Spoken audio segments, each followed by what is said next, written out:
Alléluia. Gloire à notre Dieu qui nous permet d'être encore debout ce matin. Merci Seigneur pour ton souffle de vie que tu as renouvelé au-dedans de nous.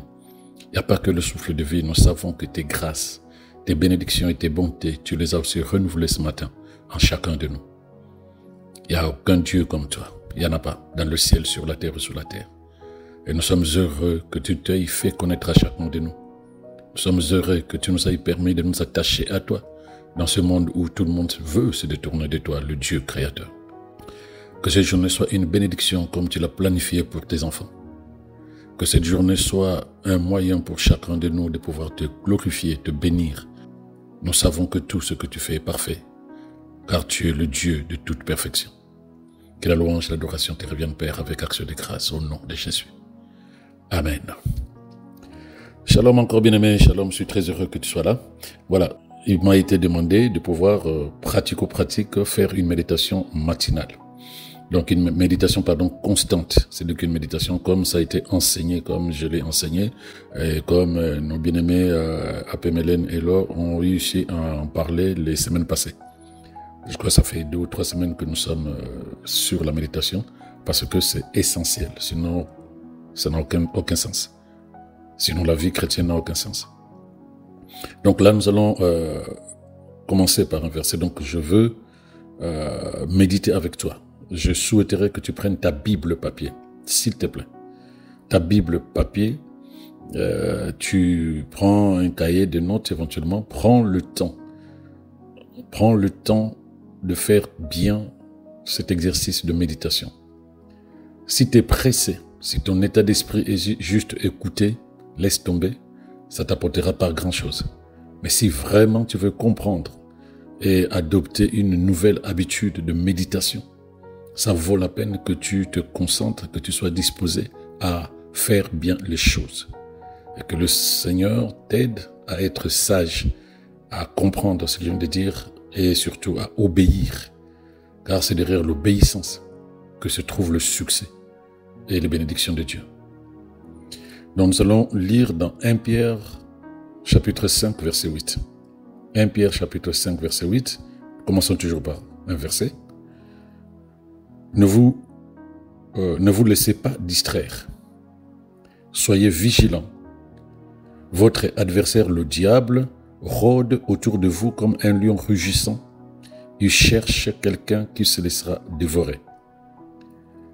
Donc, quoi qu'il en soit, bien-aimé, tu n'auras peut-être pas la même traduction. Je ne connais pas la version de ta Bible, mais la pensée est la même. Donc, je reprends. Ne vous laissez pas distraire, soyez vigilants. Votre adversaire, le diable, rôde autour de vous comme un lion rugissant. Il cherche quelqu'un qui se laissera dévorer. Donc là, je suis dans ce que j'ai appelé une lecture attentive. Je ne murmure pas, c'est-à-dire que je ne lis pas je ne lis pas dans mon cœur, comme on nous a dit quand on était à l'école, mais là, je parle. Puisque c'est la parole de Dieu, il faut que je la parle. Donc je suis dans la lecture attentive. J'essaie de comprendre, je laisse l'Esprit de Dieu m'aider à discerner cela. La Bible dit que c'est lui qui est à l'intérieur de nous qui va nous enseigner. Donc j'ai un état intérieur où j'ai besoin que l'Esprit m'inspire, me révèle cela. Alors précision, il est nécessaire évidemment de commencer ta méditation par un temps de prière où tu parles à l'Esprit de Dieu, de t'enseigner, de te former, de t'inspirer, de te révéler ce que ton esprit ne connaît pas. Il est nécessaire que ça commence par là. Donc là, maintenant, le verset est là, je le relis encore une 3e fois. Ne vous laissez pas distraire. Donc le mot distraire vient de sortir la distraction. Soyez vigilants. Donc on demande d'être éveillé. Votre adversaire, le diable, le diable, j'en ai beaucoup entendu parler depuis que je suis né de nouveau, même avant, mais on me dit que c'est mon adversaire, donc c'est une personne qui n'a qu'un seul désir, me voir tomber, me voir échouer. C'est un adversaire, c'est pas un ami. Voilà pourquoi l'Esprit me demande de rester vigilant, de ne pas être distrait, parce qu'il y a un ennemi qui rôde autour de moi comme un lion rugissant. Ok, je comprends qu'il rôde, il attend un moment favorable. Comme un lion rugissant. Pourquoi il rugit alors? Mais parce qu'il est en colère, il n'aime pas me voir heureux, il n'aime pas me voir béni, il n'aime pas me voir glorifier le Seigneur Jésus. Donc il est en colère, il n'aime pas que je dise aux gens que je suis enfant de Dieu. Il n'aime pas que je dise, que je déclare chaque jour que ma vie est en Christ. Donc tout ça, ça l'énerve. Parce que lui, son but, c'est de me voir me casser la figure, échouer dans mon mariage, échouer aux études, être en mauvaise santé. Donc tout ça, ça l'intéresse. Donc voilà pourquoi il rugit, il est en colère. Mais le temps, il rôde. Il rôde pourquoi? Il attend le moment favorable. Il cherche quelqu'un qui se laissera dévorer. Il attend le moment favorable où je vais baisser la garde pour me dévorer. Mais la Bible précise quelque chose de très important. Quelqu'un qui se laissera dévorer. Oh, ça m'interpelle. Cela signifie que si je ne me laisse pas dévorer, le diable n'est pas capable de me dévorer. Ah oui, puisque la Bible me dit qu'il est sous mes pieds, qu'il n'a plus d'autorité sur moi, que c'est moi plutôt qui ai l'autorité sur lui. Donc s'il arrive à me faire du mal, s'il arrive à impacter ma vie, c'est que je lui ai laissé la possibilité de le faire. Là, je comprends. Et donc, je relis encore pour mieux discerner tout ça. Ne vous laissez pas distraire. Donc, il est là aussi pour essayer de me distraire. Parce qu'il n'a plus la force de s'imposer à moi. Il va utiliser le mensonge, la distraction. C'est là où l'Esprit nous dit, soyez vigilants. Faites attention. Il y a des choses qui peuvent arriver que je peux banaliser, mais qui sont des pièges de Satan. Tu commences à comprendre, bien-aimé, tu vois, tu commences à discerner mot à mot et tu avances. Donc votre adversaire, le diable, ce n'est pas un ami. Un adversaire, c'est quelqu'un qui te veut du mal, quelqu'un qui veut gagner sur toi. Donc je sais que les esprits mauvais dans le monde, dans le royaume des ténèbres, ne sont pas là pour moi. Ils vont chercher par tout le moyen à me faire tomber, à me faire rater ma destinée. C'est ça qu'on appelle un adversaire. Et lui, c'est le diable, le patron du royaume des ténèbres. Donc que ce soit un petit esprit mauvais ou un grand esprit mauvais, il est sous l'autorité de Satan. Donc Satan lui-même donne des ordres au monde des ténèbres de chercher par tout le moyen à ce que nous tombions, à ce que nous rations notre destinée en Christ. Donc il rôde. Rôder, c'est tourner autour. Voilà, donc chaque mot me donne une image. Donc il tourne autour de moi. Quand je me lève le matin, lui, il tourne autour de moi. Il attend une occasion propice, un moment favorable. Et je me rappelle un jour, Jésus était tenté par Satan dans le désert, et puisque Jésus avait gagné sur Satan, la Bible dit que Satan est parti, il s'est enfui, attendant une occasion favorable. Donc en fait, lui, quand tu le gagnes, il ne s'avoue pas vaincu. Il va rôder autour de toi pour chercher une occasion favorable. Donc, la Bible me dit qu'il rôde autour de moi comme un lion rugissant parce qu'il est en colère de me voir toujours épanoui, de me voir célébrer Jésus, de me voir marcher dans le sentier de mes bénédictions. Il dit, je t'aurai. Donc, je le vois en train de tourner comme un lion qui ne sait pas venir là où je suis. Et je me rappelle d'un film que j'avais suivi où les gens étaient perdus dans la forêt, mais ce qui les a sauvés, c'est qu'ils avaient encore du feu, et ils mettaient du feu autour d'eux, parce que le lion est incapable de sauter le feu, quelle que soit la taille. Donc lorsque tu mets un cercle de feu autour de toi, même quand le lion te regarde comme ça dans la nuit, il est incapable de sauter le feu pour venir. Donc là, la Bible me donne cette image-là. Le diable rôde autour de moi comme un lion rugissant. Il cherche une occasion favorable. Il cherche comment je vais me laisser dévorer. Mais je dis, je ne me laisserai pas dévorer. Donc voilà, un seul verset, je prie mot à mot et j'arrive à discerner la pensée qu'il y a là-dedans. Et ça me donne quelle pensée? Ça me permet de comprendre que le diable, c'est un rusé, c'est un menteur. Il est en colère et il rôde autour de moi. Dès que je me lève le matin jusqu'au soir, il est toujours là en train de rôder.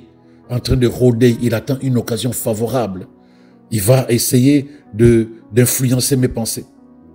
Son but est de chercher à corrompre et à détourner mes pensées de la voie de la vérité de Dieu me concernant, la vérité de Dieu concernant les situations dans lesquelles je peux me trouver.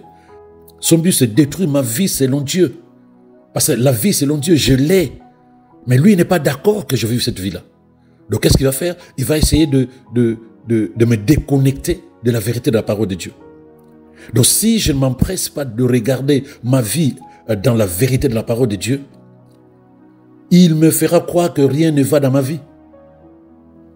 Ça, c'est le mensonge. Il me fera croire que ma vie stagne, que les choses n'avancent pas. Il me fera croire que les gens autour de moi ne m'aident pas, ne sont pas bien envers moi, me critiquent, me calomnient. Et si j'ai commis des erreurs dans le passé, il me fera croire que Dieu ne m'a jamais pardonné. Il me fera toujours croire que la situation dans laquelle je me trouve aujourd'hui, c'est à cause de ce que j'ai fait hier. Il me fera croire que le temps passe et que les choses ne changeront pas parce que c'est comme ça, ça ne changera jamais, alors que les autres sont déjà très loin.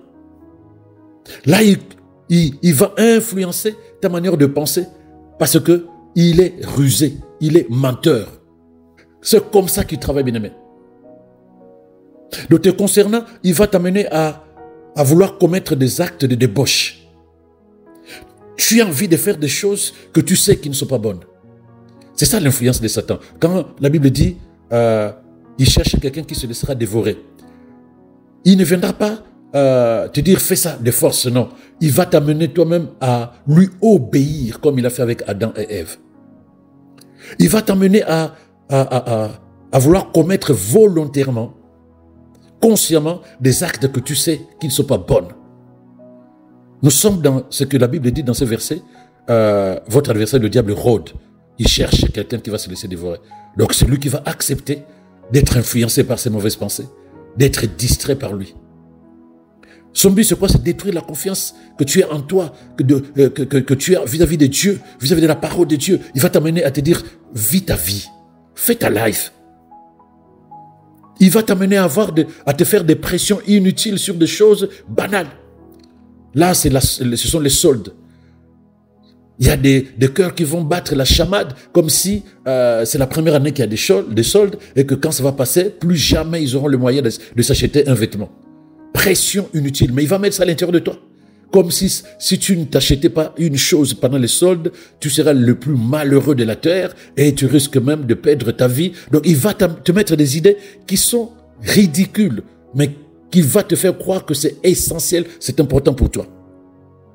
Et donc il va te faire des pressions pour que tu pratiques ce qui est impulsion de la chair, de l'âme et non pas besoin spirituel de ton esprit. Il va progressivement t'amener à vivre une vie qui est en opposition avec les enseignements de la parole de Dieu. Ça ne te parle plus la crainte de Dieu. Ça ne te parle plus le besoin de jouir, de réjouir, le cœur de Dieu. Ça ne te parle plus. Tu es dans tes intérêts. Tu es dans tes besoins. Et même quand ce ne sont pas des besoins importants, tu sens que la crainte de Dieu n'y est plus. L'envie d'être enfant de Dieu, ça ne te parle plus. Mais tu ne te poses pas la question, mais il y a quelques années, il y a quelques mois, j'étais passionné de la vie de Dieu, de la parole de Dieu. J'étais passionné d'être meilleur dans mon quartier, dans mon église, par rapport au désir de Dieu, à la passion de Dieu. Mais qu'est-ce qui se passe aujourd'hui? Pourquoi je suis terne? Pourquoi je suis fade à l'intérieur de moi? Pourquoi même quand on parle de Jésus, ça ne me parle plus de la même manière? Mais parce que le diable rôde et de plusieurs manières, il a besoin d'influencer quelqu'un. Et cette personne-là, si elle ne change pas rapidement, elle va se laisser dévorer. Il va te distraire. Donc, il va chercher par te distraire. Nous sommes dans ne vous laissez pas distraire. Il va te distraire parce que, n'oublie pas, la distraction, c'est une intelligence. C'est une force invisible. La distraction, je reprends, c'est une intelligence. C'est une force invisible qui est libérée contre toi.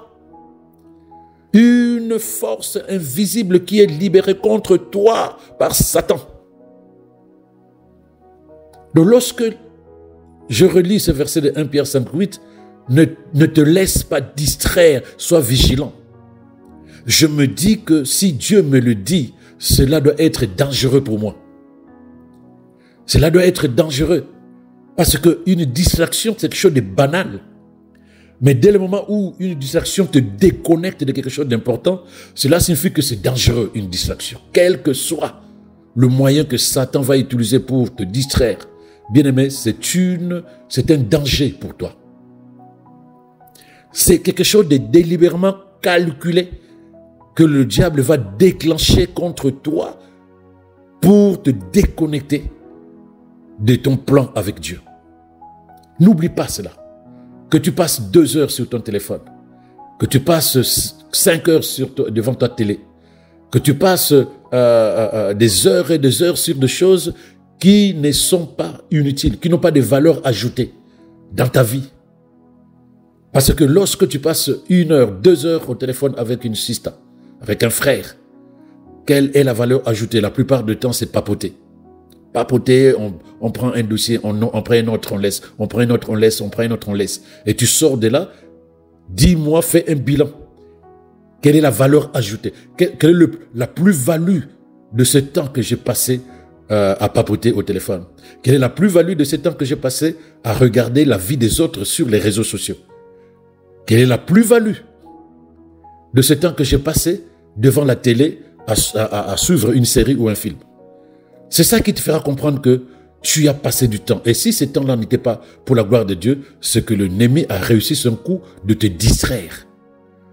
Ton esprit se nourrit de la parole de Dieu. Si le temps n'est pas utilisé pour te nourrir de la parole de Dieu, tu es en train de sécher spirituellement. Ta foi s'affaiblit progressivement.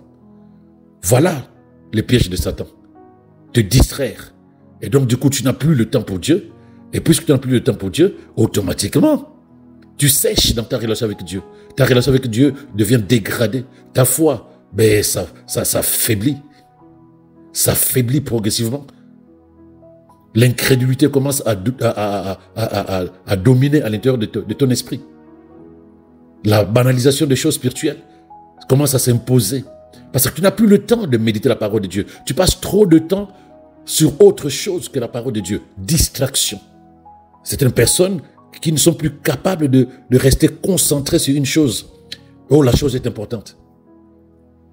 Ces personnes ne sont plus capables de garder leur esprit concentré sur la droiture, par exemple, sur la vérité, sur l'espoir, sur la lumière, sur les choses importantes venant de Dieu. Ne fait qu'1 minute, c'est difficile. Ne fait qu'1 minute, bien-aimé. Certaines personnes ont du mal à se concentrer. Dès qu'ils commencent rapidement, ils laissent tomber. Ils sont sur autre chose. À un moment donné, ils regardent Jésus. L'instant d'après, leur esprit et leur cœur s'éloignent vers quelque chose de totalement opposé, de totalement contraire. Si c'est ton cas, bien-aimé, réveille-toi, réveille-toi, réveille-toi. La Bible dit tout à l'heure que le diable rôde. C'est une manière pour lui de pouvoir te récupérer et te dévorer. Tu verras des gens qui ne savent plus pourquoi ils ne peuvent pas rester concentrés sur un point pendant 1 minute. Eux-mêmes ne comprennent pas.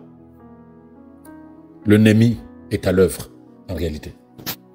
L'ennemi est à l'œuvre, en réalité. Donc, lorsque tu regardes autour de toi, là, à ce moment où je te parle, tu regardes autour de toi ce qui est source de distraction. Première des choses, mets ça et écris sur ton cahier. Quelles sont les sources de distraction? Deuxièmement, regarde maintenant, entends les pensées qui sont à l'intérieur de toi. Ces pensées qui veulent justifier, donner des raisons à ces sources de distraction. Oui, mais c'est pas si mauvais que ça. Je ne fais même pas beaucoup. C'est comme quelqu'un, quand tu lui dis, tu bois de l'alcool. Oui, mais moi, je me saoule pas.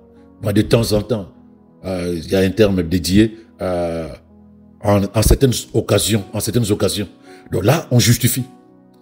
Donc là, tu mets ce que tu sais que ce sont des sources de décision à côté. Deuxièmement, regarde aussi. Et entends à l'intérieur de toi les pensées de justification. Il ne va pas lâcher l'ennemi. Il rôde. Les pensées de justification. Pour que tu banalises. Pour que tu dises c'est rien du tout. Parce que lui, il va se cacher derrière ça. Gloire à Dieu qui nous permet de comprendre ces choses par son esprit. Donc là, c'est la méditation sur 1 Pierre 5, verset 8. Il rôde, il tourne autour de toi, en colère, parce qu'il veut t'avoir. Maintenant, lorsque tu as discerné tout cela,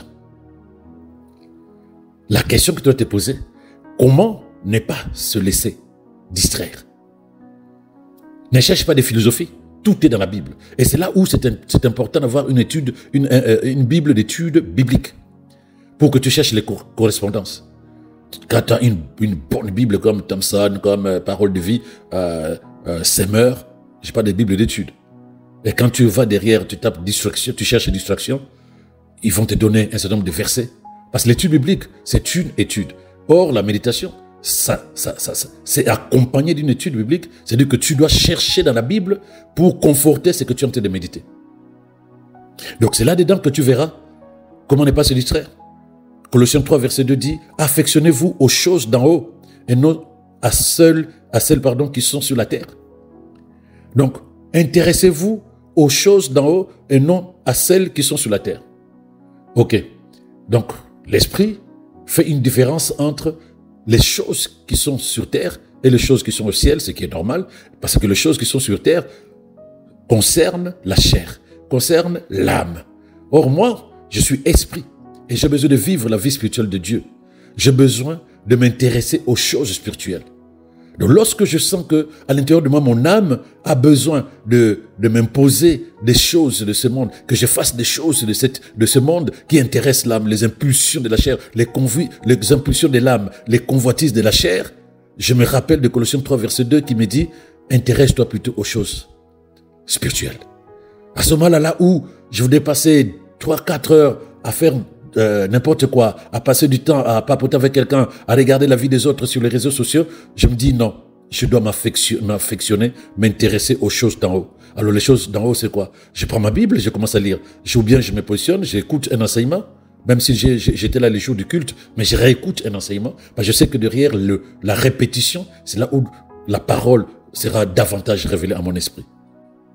Donc là, je commence à poser la base. Je fais un constat.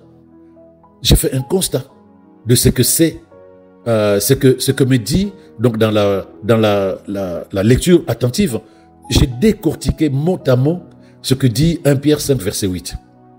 Ça m'a amené à me dire, le Saint-Esprit me demande de ne pas me laisser distraire, parce que c'est un piège satanique, mais de rester vigilant. Mais comment alors ne pas se distraire? C'est là où je me suis décidé de faire le point de ces choses qui peuvent me distraire, que j'aime, qui sont devenues pratiquement des choses essentielles pour moi, alors que je sais que ces choses m'éloignent progressivement de Dieu. Mais c'est devenu comme une addiction. Et à l'intérieur de moi, je sens aussi des pensées qui justifient ces choses. À ce moment-là, j'ai dit non, c'est le moment de me libérer de ça. Je vais puiser dans la parole parce que la vraie délivrance, c'est la parole de Dieu. Et tout à l'heure, nous avons lu Colossiens 3, verset 2, Psaume 119, verset 37.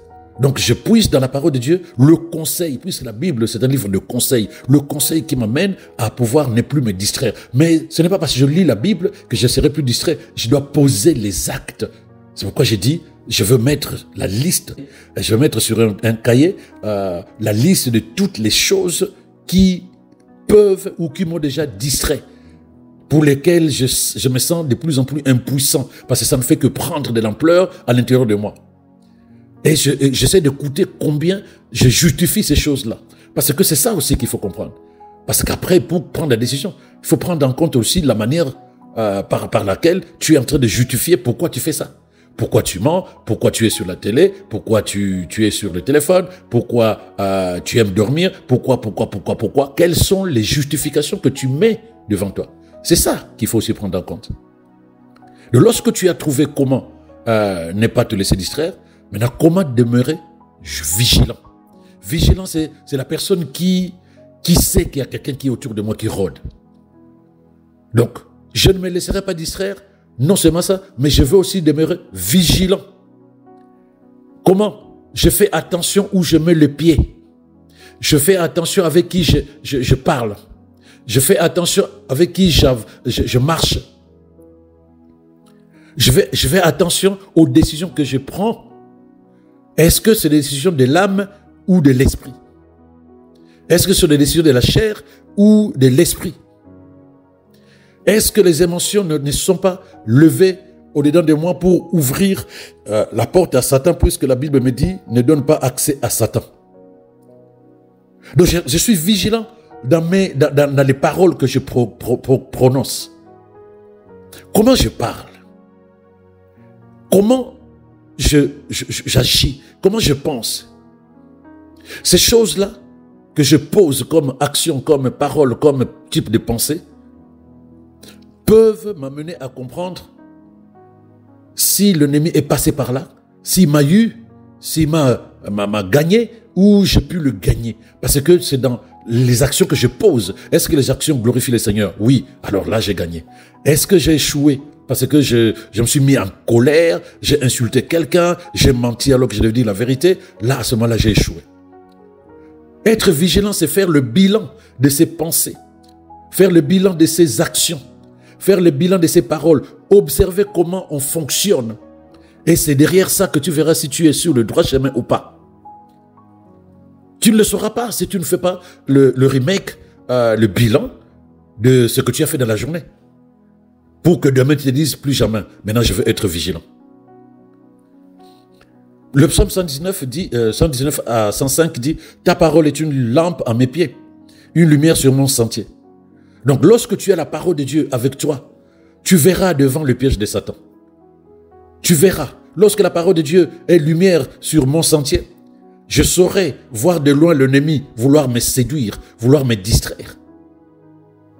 Et dans Jacques 4, verset 7, il dit, soumettez-vous donc à Dieu, résistez au diable et il fuira loin de vous. Donc je dois me soumettre à Dieu comment? Je me soumets à la parole de Dieu. C'est le verset du psaume 119. Donc lorsque je suis dans la parole, je suis soumis à Dieu. Parce que je veux pratiquer la parole. Lorsqu'il me dit, ne vous mettez pas en colère, je suis soumis à Dieu, donc je suis soumis à la parole. Je ferai tout durant toute la journée pour ne pas me mettre en colère. Résister au diable. Là où j'ai besoin de raconter n'importe quoi et non pas la vérité. Là où j'ai besoin de m'enorgueillir au lieu de rendre grâce à Dieu, je dois résister à Satan. Chaque fois qu'il a envie de me lever pour haïr quelqu'un, j'aime la personne. Chaque fois qu'il a envie que je dise un mensonge, je dis la vérité. Chaque fois qu'il a envie que je sois orgueilleux, je suis humble. Tu vois, là, la Bible dit, résister au diable. Résister. Et quand tu vas vivre cela, et la Bible continue et conclut, pardon, il dit, il fuira loin de vous. Là, je suis vigilant. Je fais attention à ce à quoi je pense. Je fais attention à ce que je dis. Je fais attention à ce que je fais. Je suis vigilant. Donc là, je viens de répondre à deux questions que je me suis posées pendant que je méditais 1 Pierre 5, verset 8. Maintenant, qu'est-ce que je dois faire? Je continue à chercher dans la Bible. Et l'Esprit m'amène sur Luc 10, verset 19. Il me dit, c'est Jésus qui me parle, je t'ai donné le pouvoir de marcher sur les serpents, sur les scorpions, de dominer sur toutes les forces du monde des ténèbres. Rien ne te fera du mal. Donc là où je me disais, purée, mais le diable il rôde, c'est un lion, moi je ne suis qu'une biche. Non, il dit non, tu es au-dessus de lui en réalité. C'est parce que tu ne savais pas. C'est vrai, je ne savais pas. J'avais perdu de vue que le diable est sous mes pieds. Et rien que quand je générais la peur en moi, je lui donnais l'autorité sur moi. Donc là, je change ma façon de penser. J'ai le pouvoir sur lui, je n'ai plus peur de lui. Mais ça ne l'empêche pas de rôder. Si je lui ouvre les portes dans mon caractère, dans ma manière de penser, dans ma manière d'agir, c'est pas sa faute. Donc je comprends, oui, spirituellement, il est sous mes pieds. Spirituellement, j'ai l'autorité sur lui. Mais je dois être vigilant. Et je dois faire attention. Il risque de me distraire. Et Galates 5, verset 24, il me dit aussi, ceux qui appartiennent à Jésus ont cloué à la croix leur vieille nature avec ses passions et ses désirs. Celui qui a pris Jésus-Christ comme maître est mort avec lui à ses projets, à ses plans personnels. Donc là, il parle de moi dans Galates 5, 24. Il dit que ceux qui appartiennent à Jésus-Christ, comme moi, ils ont cloué à la croix leur vieille nature et ses passions et ses désirs. Donc la vieille nature est à la croix avec ses passions et ses désirs. Donc je ne peux plus laisser mon âme à l'épuiser. La chair encore venue dominer sur moi. Non, la chair doit être morte. Il faut que je l'accepte. Je ne vais pas laisser les petites poussières des pensées humaines là continuer à vouloir dominer sur moi. Je ne vais pas laisser les émotions s'imposer à moi. Non, tout ce qui est négatif, les passions de la chair, le désir de la chair, de l'âme, crucifié à la croix, puisque la vieille nature est à la croix. Je l'accepte à l'intérieur de moi et je rends grâce à Dieu. Donc du coup, le diable qui rôde là, oui, qu'il rôde, mais moi, je reste vigilant. Je reste soumis à la parole de Dieu. Je ne veux pas lui laisser la porte ouverte. Là, il va essayer d'attaquer mes pensées en disant, ouais, tu sais que tu es toujours pécheur. Je lui dis, va te faire voir, parce que je sais que je ne suis pas pécheur. J'ai crucifié la nature pécheresse à la croix. Si d'aventure demain, je tombe dans un acte répréhensible, je sais ce que je dois faire. Christ a payé pour moi. Je me répandrai très rapidement et je tournerai le dos à ce qui m'a fait tomber et j'avancerai avec Christ sur le chemin de ma destinée. Tu m'auras plus de ce point-là. Tu es en train de te souvenir de tout ce que Dieu a dit. Le diable n'est pas à craindre. Le diable, c'est quelqu'un de dangereux parce qu'il utilise le mensonge. Ne génère pas la peur. Ne génère pas la peur. Sois vigilant et ne te laisse surtout pas distraire. Parce que la Bible dit, dans 2 Corinthiens 5, verset 17, si quelqu'un est en Christ, il est une nouvelle créature. Les choses anciennes sont passées, toutes choses sont devenues nouvelles.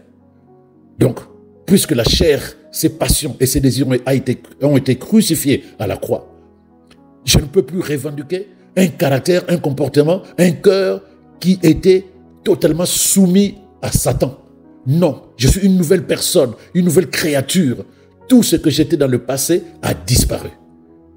Je revendique que tout est devenu nouvelle dans mon cœur, dans mon esprit, dans ma façon de penser, dans ma façon d'agir, dans ma façon de parler. Je me focalise sur ça. Parce que si je ne prends pas la parole à l'intérieur de moi, le diable va faire ce qu'il a fait avec Ève. Ève n'avait pas la parole.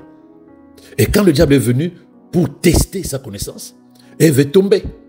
Et le diable a profité pour maintenant lui inculquer des pensées totalement fausses, basées sur la parole de Dieu, mais ce n'était pas la parole de Dieu. Il a tordu la parole de Dieu, et parce que Ève n'avait pas la parole, elle est tombée. Bien aimé, quand tu n'as pas la parole, le diable te fera croire que tu peux fonctionner dans l'état dans lequel tu es. Tout va bien. Tu peux continuer à manquer d'amour envers ton prochain. Tout va bien. Il va te dire que tu aimes les gens. Tu sais, tu aimes les gens. Mais ta copine là, tu l'aimes. Non, c'est pas ça l'amour du prochain. L'amour du prochain, même ceux qui t'ont fait du mal. Marcher dans la vérité. Marcher dans la paix de Christ. Être consacré à Dieu. Regarder sa vie avec les yeux de l'esprit. Voir l'invisible de Dieu et non pas les circonstances du monde. Tout ça. Si tu n'as pas la parole, tu ne sauras pas ce que dit la parole te concernant. Tu ne sauras pas ce que Dieu a planifié te concernant. Et c'est là où le diable va chercher à te dévorer. En faisant quoi? En amenant des pensées négatives qui vont te décourager, qui vont amener l'incrédulité dans ton cœur. Et quand tu as fini, tu te positionnes sur les paroles, sur le verset qui t'ont donné de solution. La méditation contemplative, tu commences à fermer tes yeux en disant, ok, je suis une nouvelle créature. Les choses anciennes sont passées. Toutes choses sont devenues nouvelles. Je ne peux plus continuer à regarder ma vie par rapport à l'ancienne vie que j'ai vécue. Je ne peux plus continuer à penser comme si le diable avait encore un pouvoir sur moi. Parce que tout ce qu'il utilisait au-dedans de moi est à la croix. Moi, je suis né de nouveau en Christ. Je n'ai plus rien à voir avec ce que j'étais avant. Je ne sais même pas comment j'étais. Parce qu'aujourd'hui, je suis une nouvelle personne. Je n'ai pas de passé. C'est comme un bébé qui vient de naître, il n'a pas un passé. Moi, je suis né en Christ, je n'ai pas de passé. Je suis né en Christ avec une vie nouvelle, une pensée nouvelle. Et je sais aussi que j'ai le pouvoir sur Satan. Car Christ a vaincu Satan. Et moi, je suis en Christ. Et Christ m'a donné l'autorité sur Satan. Donc, quel que soit ce qui peut manipuler contre moi, je sais que j'ai l'autorité sur lui. Donc, je ne peux pas le craindre, mais je vais juste être vigilant. Je vais juste faire le possible pour qu'il ne me distrait pas. Je me vois totalement libéré. Je me vois totalement délivré. Je vois tous les pièges de Satan devant moi en train d'être détruites par la parole puissante de Dieu qui est au-dedans de moi, que je déclare. Je vois la parole de Dieu qui éclaire devant moi comme dans la nuit noire de la vie, je vois avec les projecteurs de ma voiture, les projecteurs qui vont très loin et je vois tout ce qui est sur la route. Et quand il y a une grosse pierre sur la route, je sais ralentir, passer de côté et continuer ma route. Cette pierre-là qui était mise là par mes ennemis pour casser ma voiture et détruire ma vie, mais cette pierre, je l'ai vue de loin parce que j'ai la parole de Dieu. Je me vois libéré de tous les pièges de Satan. Je me vois totalement en paix avec moi-même et avec le monde dans lequel je vis parce que l'amour de Dieu détruit la peur au-dedans de moi. Et puisque je suis une nouvelle créature, tout ce qui était à l'intérieur de moi, esprit de pauvreté, tout ce qui était dans mon corps, maladie, stérilité, tout ce qui était dans mon esprit, dans mon caractère, le divorce, esprit de rébellion, tout ce qui était mentalité de paresse, de négligence, tout ce qui était manque de discernement, tout ce qui était dépression, envie de se suicider, incrédulité, tout ce qui était manque de sérieux dans les choses de Dieu, tout ce qui était orgueil, tout ce qui était débauche, pensée impure, envie de faire des choses qui ne glorifient pas le Seigneur, toutes ces choses-là, je ne me vois plus dedans. Je ne me vois plus dedans, c'est fini. Ma vie a été validée. Elle est écrite dans le détail, dans la parole de Dieu. Je vois une vie épanouie, apaisée. Je ne suis pas dans qu'est-ce que je serai, comment je serai, qu'est-ce que je vais devenir. Je ne suis pas dans il faut que je le fasse, sinon je ne m'en sortirai pas. Je suis dans la paix de Dieu que l'Esprit de Dieu m'a amené. Je me vois apaisé. Là où les gens sont inquiets, je suis apaisé. Là où les gens sont en train de courir à gauche, à droite, je suis apaisé. Chacun peut générer des images sur la base de tous ces versets que nous avons lus, à partir du premier verset, le verset de base, de 1 Pierre 5, 8. Et puisque chacun a son histoire, chacun a sa situation. Donc tu peux te dire, sur la base de cette parole, voilà ce que moi je vois dorénavant me concernant. Après tout ceci, bien-aimé, tu rends grâce. Tu rends grâce, puisque l'Esprit t'a révélé les choses cachées. L'Esprit t'a libéré, t'a délivré par la parole. Tu rends grâce, cher Père, je me réjouis de la grâce que tu m'as fait ce matin en me prodiguant tes conseils par ta parole. Je déclare que ma vie est dans ta parole. Ma vie, c'est la manifestation de ta parole. Elle est excellente. Je marche dans la grandeur de ce que tu es et ce que tu dis que je suis. Je marche dans ton amour car ta parole, c'est l'expression de ton amour pour moi. Merci pour ta parole qui est une lampe à mes pieds, une lumière sur mon chemin. J'accepte et je vis uniquement selon ta parole dorénavant. Mes pensées, mes choix, mes idées, mes opinions, mes désirs, mes perceptions sont soumis à ta parole dès maintenant au nom de Jésus. Mes pas sont ordonnés par ta parole. Le seul guide de ma vie dès ce matin, c'est le Saint-Esprit par ta parole. Seigneur, je te remercie d'avoir fait de moi un associé du genre divin, car ton esprit est au-dedans de moi. Merci de faire de moi un transporteur du divin. Rien ne me manque. Je possède tout en Christ Jésus. Je te rends grâce. Toute pensée venant de l'ennemi pour me distraire, je l'annule au nom de Jésus. Toute pensée venant de l'ennemi pour me séduire, je la détruis au nom de Jésus. Bien, mais quand tu parles comme ça, parce que tu sais, un, qui tu es, deux, l'autorité que tu as, l'influence que tu as dans le monde spirituel. Tu peux continuer. Tu déclares les choses que tu connais sur la parole de Dieu.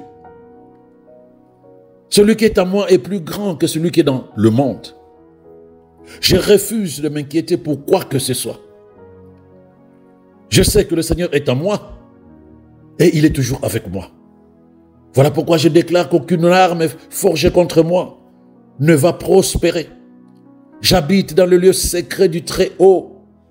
Je fonctionne toujours avec la capacité de l'Esprit au nom de Jésus. Je suis dans les images que je captais par rapport aux méditations, aux versets que j'ai médité tout à l'heure. Je suis dans les images. Et toute la journée, bien-aimé, selon les influences spirituelles qui voudront dominer tes pensées, selon les situations par lesquelles tu vas passer, tu auras à nettoyer toutes les pensées négatives que l'ennemi voudra mettre dans ton esprit Tu vas nettoyer, tu vas contrer le mensonge de Satan dans ton esprit, dans tes pensées. Avec quoi? La parole de Dieu. Tu sais ce que tu as médité le matin. Tu sais ce que tu as compris. Tu sais ce que l'Esprit a communiqué à ton esprit. Il te faut, à chaque fois que tu sens le désir de baisser les bras, parce qu'il y a une situation qui arrive ce matin-là, il veut te communiquer des pensées, de poser des actions négatives. Il veut te communiquer des pensées, de détruire la confiance que tu as en Dieu, de dire, ouais, je peux faire ça autrement, je n'ai pas besoin de Dieu. Il va te communiquer des pensées de désir de l'âme, c'est-à-dire des choses qui ne glorifient pas le Seigneur. Une mentalité de rébellion, d'orgueil, comme je l'ai dit, d'égoïsme, de paresse, de négligence, de manque de discernement. Une mentalité de banaliser les choses de Dieu. Ou simplement, il va vouloir influencer dans la journée, des pensées comme ça qui viennent pour essayer d'influencer tes décisions.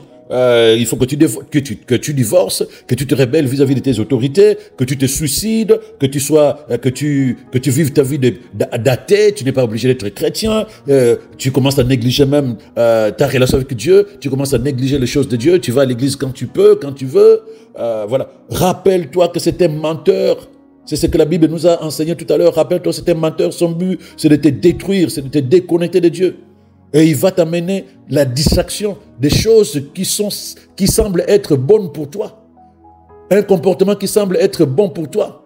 Une situation qui semble être à ton avantage, mais dis-toi que c'est pas bon. Rappelle-toi d'Ève et Adam. La femme vit que le fruit était bon à manger, agréable à la vue, prompte à donner la connaissance. C'était le piège de Satan. Mais eux, ils ont dit c'était bon à manger. Donc, toutes les choses qui semblent être bonnes pour toi, fais attention, sois vigilant, ne te distrais pas, parce que derrière, il est là. Et une fois, deux fois, trois fois, il t'enferme encore dans son piège et tu auras du mal à sortir de là. Tu auras du mal à sortir là-bas. Qu'est-ce que tu vas devenir si la mort te trouve alors que tu es encore prisonnier de Satan? On n'est pas tous appelés à vieillir. Qu'est-ce que tu feras si la mort te trouve alors que tu es en train de vivre la prison de Satan parce que tu t'es laissé dévorer? Donc voilà pourquoi il faut continuer à ruminer la parole de Dieu.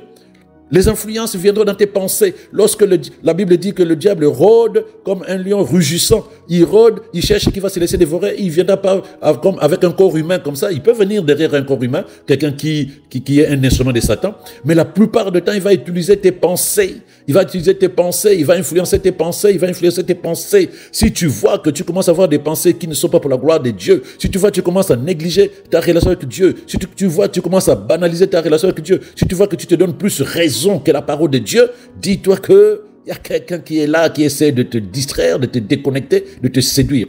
Alors rumine la parole de Dieu. Mâche la parole de Dieu. Parle constamment de la parole de Dieu. Tu sens que les pensées sont de plus en plus sombres. Crie davantage. Parle davantage, proclame davantage. Tu sens que il veut s'imposer dans ta manière de penser et dans la décision que tu prends. Parle, parole de Dieu. N'attends pas. C'est une erreur que beaucoup de gens commettent. Ils veulent, je vais prier à la maison. Non, de là où tu es, déclare la vérité de la parole sur la base de ce que la parole t'a révélé à la méditation, ou simplement la parole qui est déjà assise à l'intérieur de toi, tu peux la déclarer, tu peux la proclamer, l'affirmer, pour contrer le piège de Satan, pour contrer le mensonge de Satan.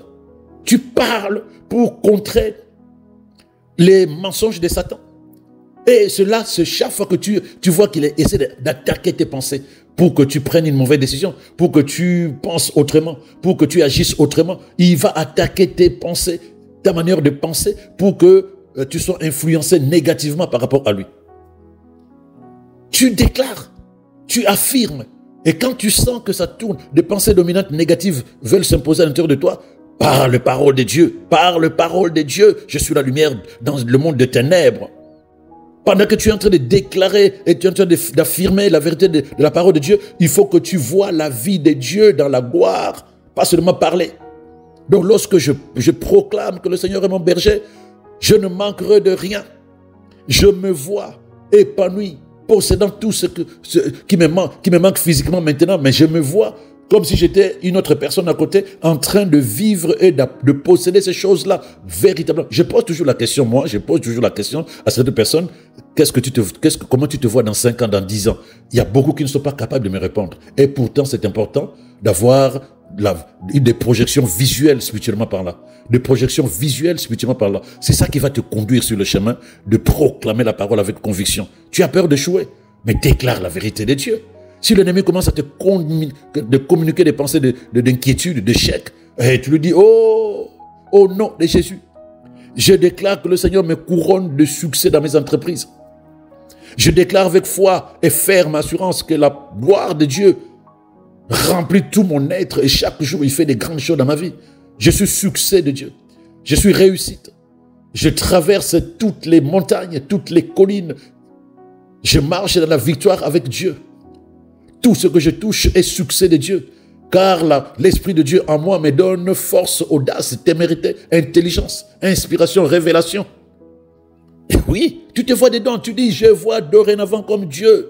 Je crois comme Dieu, je marche avec assurance vers les jours glorieux de mon futur. Je déclare que tout va bien et tout ira bien. Et c'est le bon plaisir de Dieu de me guider sur le chemin de la victoire dans tout ce que j'entreprendrai. Durant cette journée, durant cette semaine, durant cette année et toute ma vie, durant telle est la volonté de Dieu. Tu parles. Dans chaque domaine de ta vie, lorsque tu entends à l'intérieur de toi des pensées sombres, parce que le diable rôde, il attend que tu baisses la garde spirituelle dans tes paroles, dans tes pensées, par rapport à la parole de Dieu. Eh oui, donc lorsque tu travailles comme ça, et chaque fois que tu sens des pensées sombres, tu veux prendre de mauvaises décisions, va puiser la parole de Dieu. Va puiser la parole, pose l'acte. Pose l'acte. Et c'est comme ça que tu seras vainqueur chaque jour. Et c'est comme ça que ta vie sera glorieuse, véritablement, pas théoriquement, à la lumière de la parole de Dieu. Que le Seigneur continue à te fortifier à la lumière de sa parole. Moi, j'ai prié que ta vie soit remplie de témoignages de sa bonté, de sa grandeur. Personne ne va te localiser car tu es caché en Christ. Personne ne va te localiser pour détruire le projet de Dieu dans ta vie. La force de Christ est en toi. Tu es influent dans les mondes spirituels. Le diable n'a aucun pouvoir sur toi. Voilà pourquoi la Bible parle de se laisser dévorer. C'est comme si c'est toi-même qui acceptais. Mais toi, tu sais que la vie de Dieu est meilleure que la vie du monde. Je prie que tu reçoives maintenant la révélation totale de cette vérité pour que dès maintenant, tu prennes les bonnes décisions te concernant, quelles que soient les circonstances. N'aie pas peur. Avance avec la parole. Pratique la parole. Vis la parole. Et laisse Dieu être Dieu dans ta vie. Passe une excellente journée. Shalom, shalom à toi.